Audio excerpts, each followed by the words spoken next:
한국인의 영양 섭취 기준, 한국인은 어떻게 영양을 섭취해야 되는지 한번 살펴보면은 한국인의 영양 섭취 기준은 성인의 건강을 최적 상태로 유지할 수 있는 영양소 섭취 기준을 제시한 것입니다. 그래서 영양 부족과 영양 과잉을 예방할 수 있도록 섭취 기준이 다양하게 설정되어 있다. 우리가 요거를 다 따져서 우리가 영양을 섭취하지는 않죠. 하지만 우리가 이제 요거를 한 번씩 우리가 알고 있는 거하고 전혀 모르는 거하고는 좀 다르죠. 그래서 어느 정도 알고는 있지만 실천할 수 없을 땐 어쩔 수가 없죠. 하지만 우리가 전혀 이해하지 못했는데 뭐 이 정도는 해야 돼 하면은 굉장히 좀 난감한 경우가 있죠. 그래서 우리가 어느 정도는 알고 지내는 것이 우리가 건강에 중요하다고 볼 수 있겠습니다.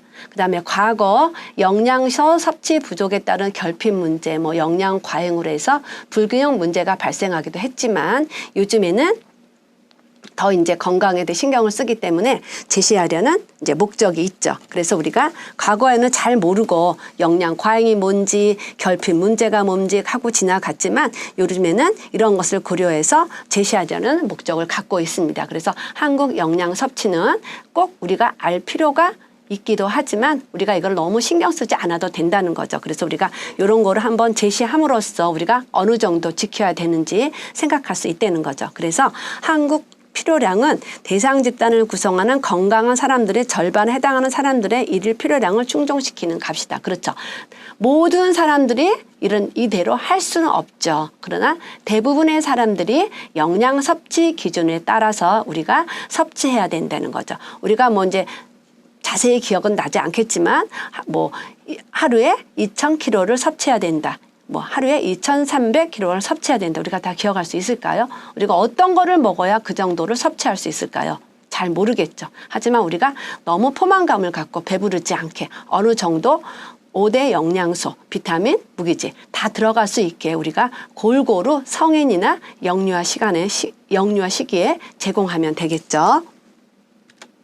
그 다음에 이제 가장 대표적인 식품, 우리가 탄수화물이라고 볼 수 있죠. 탄수화물은 뭔지 다 아시죠?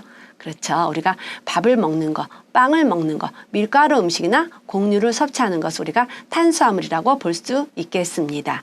그 다음에 탄수화물은 신체 활동의 가장 기본적이다. 그렇죠. 탄수화물을 먹지 않으면 우리가 기운이 없어서 우리가 나이 드신 분들은 밥심으로 산다는 얘기 하죠. 그래서 탄수화물을 먹지 않으면 기운이 없어요. 그래서 우리가 밥을 먹어야 힘이 난다. 그런 얘기 뭐 많이 들으셨죠? 밥이 보약이다. 그렇죠. 아이들도 밥 잘 먹는 아이들이 굉장히 건강하고 튼튼해요. 밥을 안 먹고 아이들이 뭐 고기만 먹는다, 비타민만 먹인다, 무기질만 먹는다 그러진 않죠. 그래서 탄수화물이 가장 기초적인 것이다. 그렇지만 탄수화물을 너무 많이 먹으면 어떻게 되죠?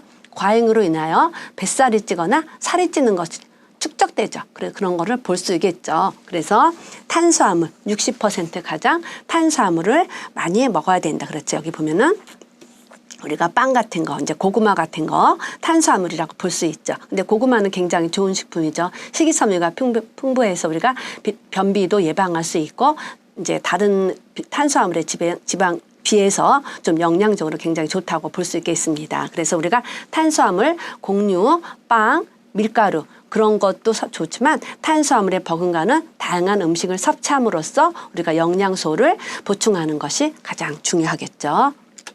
그 다음에 지방은 가도할 경우 소화 비만이 생긴다. 모든 음식은 비만이 생기죠. 꼭 지방만 생기는 게 아니죠. 지방을 안 먹었는데 살찌는 사람은 없나요? 그러진 않죠. 우리가 이제 지방은 유난히 많이 동물성 지방, 특히 고기 같은 거 많이 먹으면 살이 찐다는 얘기겠죠. 하지만 우리가 모든 음식은 골고루 조금씩 먹어야겠죠.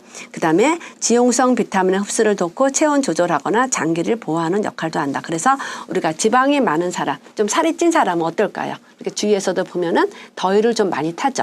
추위보다는 더위를 많이 타서 우리가 체내 여기 지방이 우리가 우스말로 비계가 많이 있다 뭐 그런 얘기도 하는데 지방이 많이 있어서 체온을 좀 조절이 필요한 거죠. 그래서 체온을 조절할 때 지방이 많은 사람들은 더위를 또 많이 타는 경우가 있어요. 그래서 살찐 사람들이 마른 사람보다 그런 경향이 있고 그 다음에 뭐 어떻게 되죠?